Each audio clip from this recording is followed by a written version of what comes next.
Hey guys, it's Emily, and today I'm going to be recommending you books based on popular books you've probably already read. So I've been wanting to do a if you like this book then you might like this one video for a while now, and so I'm really happy to finally be doing one on my channel. So before I dive into my recommendations, I just want to say some of the books that I'm about to present have been compared to one another a lot already, so you've probably heard of them, but in case you haven't, I thought it would be a good idea to bring them back because all of the books that I'm about to present I've enjoyed on some level. So if you liked Six of Crows by Leigh Bardugo, I actually have two book recommendations for you. Both of my recommendations are based on different elements from Six of Crows, so depending on which aspect you liked of the book, then you might enjoy one of these books. So if you enjoyed the heist storyline in the large ensemble cast of characters in Six of Crows, then I think you might like The Gilded Wolves by Roshni Chokshi. So both of these books are about a large cast of characters, a group of misfits, if you will, and they are going on this impossible heist. So in The Gilded Wolves, the characters are actually trying to recover this lost artifact. It mixes puzzles and history, and is set in the late 1900s in Paris, and I think that if you like following multiple perspectives and the excitement of the heist that you can find in Six of Crows, I think you would really enjoy The Gilded Wolves. So if you enjoyed the world building in Six of Crows, then I think you might like Ace of Shades by Amanda Foody. So in Ace of Shades, we're following our main character Ansalta, who is going to the city of Sin to find her missing aunt. The only clue that she has is the name of a man, Levi. When she gets to the city of Sin, she actually finds out that Levi is a con man, but he is her only chance to find her aunt. So what I liked about this book is that the atmosphere is very dark and twisted, and the city of Sins reminded me a lot of Rotterdam. It's full of casinos and gambling and con mans and people who are not necessarily very good people, and if you like the dark and twisted atmosphere that you can find in Six of Crows, then I think you should really check out Ace of Shades. If you enjoyed Aristotle and Dante Discovered the Secrets of the Universe by Benjamin Allier-Sanz, I think you might like They Both Die at the End by Adam Silvera. So this is kind of like a weird pairing because the storylines are quite different.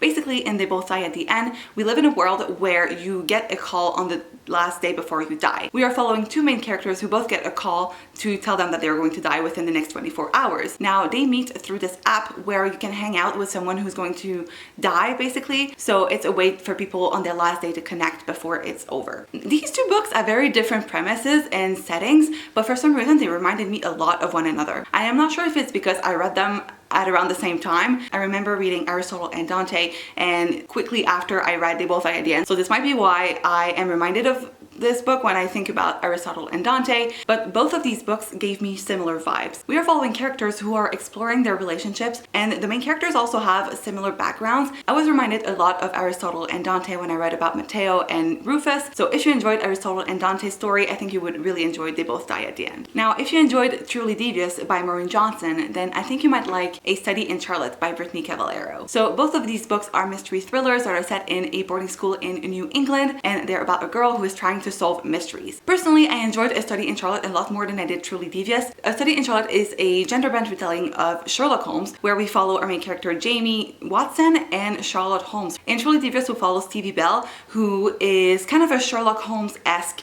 detective, and so if you like the mysteries and the boarding school setting, I think you would really enjoy A Study in Charlotte. I feel like it's kind of popular but also kind of underhyped. People often think of Truly Devious when they think YA mystery thriller series, but this one is my favorite personally. If you enjoyed Love, Rosie, or whatever the actual name of that book is, I think you would like One Day in December by Josie Silver. So both of these books are about a love story that spans over multiple years. So in One Day in December, we're following our main character Lori, who one day sees a man at a bus stop. She's inside the bus, he's out, and their eyes meet. Instantly, Lori falls in love with that man, but before she has the time to say something, the bus leaves and they are separated. Or so she thought, because shortly after, her best friend introduces her to her new boyfriend, who is none other than the man that Lori has seen on the bus. So if you like love stories that span over multiple years and characters that you know are meant to be together, but they never seem to get the timing right, well, I think you would really like One Day in December because this is basically what this book is about. Now, if you liked Heartstopper by Alice Oseman,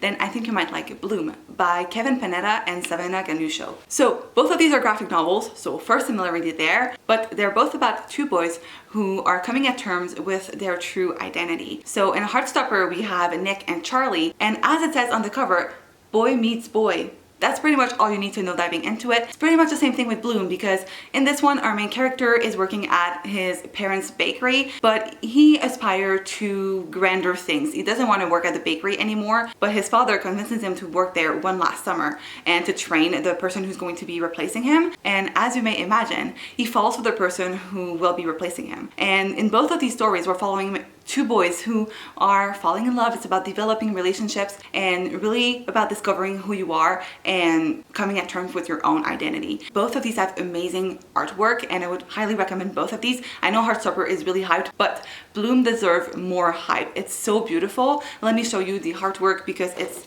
in these shades of blue and it's just absolutely amazing. So if you liked this one, you will definitely enjoy this one. Now, the next pairing is a little bit odd because I didn't really enjoy either of these books, but it might be because they reminded me of each other. So I think if you enjoyed Spinning Silver by Naomi Novik, you might like Hunted by Megan Spooner. So as I was saying, I was not a big fan of neither of these. Spinning Silver is a Rumpelstiltskin retelling, and I thought I would enjoy this. I didn't. And so I picked up Hunted, not knowing that this would be super similar to Spinning Silver. So in both cases, we have a fairy tale retelling. So in Spinning Silver, as I was mentioning, it's a Rumpelstiltskin retelling. In Hunted, it is a Beauty and the Beast retelling. So our main character's father is hunting down this beast. One day he doesn't come back, and she thinks it's because he has found the beast. So she takes it upon herself to find this beast in order to find her father. Both of these books have very similar settings as well. They're both kind of set in this Russian winter fairy tale setting. So if you like the vibes and the winter cold atmosphere that you can get in Spinning Silver, I think you would really enjoy this one. I know that Spinning Silver is adult and this one is YA, but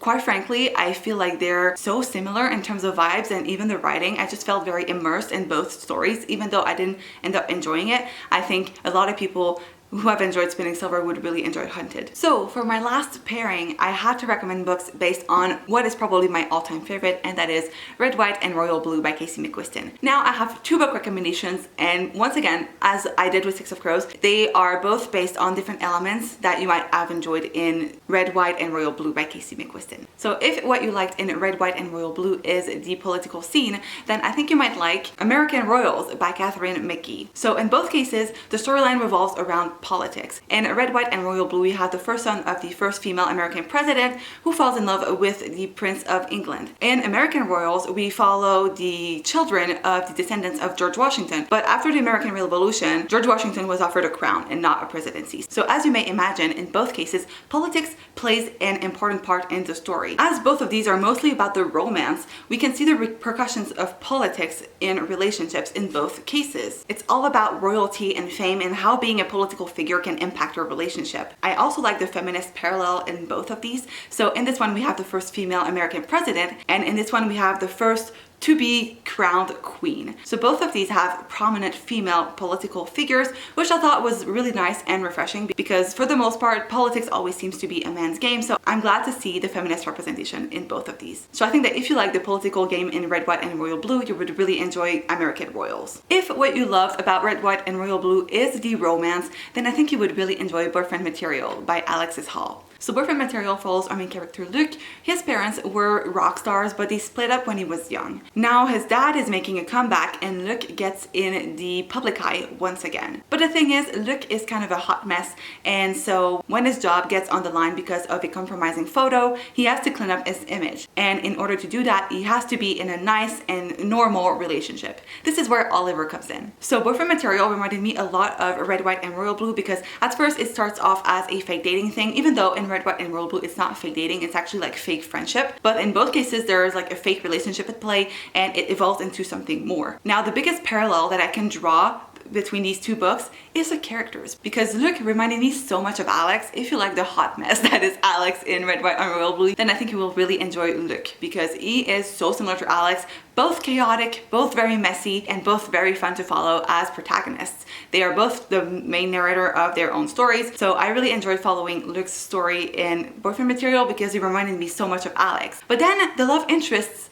also reminded me of one another. So in Red, White, and Royal Blue, we have Prince Henry, who is very set in his own ways. He has a path that he has to follow, and this is pretty much the version of Oliver, who's like shy and doesn't want to make a big scene and is just trying to avoid being in the public eye. So I really enjoyed both of these stories. Both of them for me were 5 out of 5 stars. So I think if you liked Red, White, and Royal Blue, you would really enjoy Boyfriend Material by Alexis Hall. So that is it for my book recommendations for today. I hope you guys enjoyed. I have so many other ideas for if you like this, then you'll like that. So if that's something that you guys would like to see more of, let me know in the comments down below. If you've read any of the books that I recommended today, I would love to hear your thoughts. And thank you guys so much for watching. I hope you enjoyed. If you did, make sure to give this a big thumbs up. That really helps out my channel. Don't forget to subscribe if you're not already. And I guess that's it, and I will see you guys in my next video.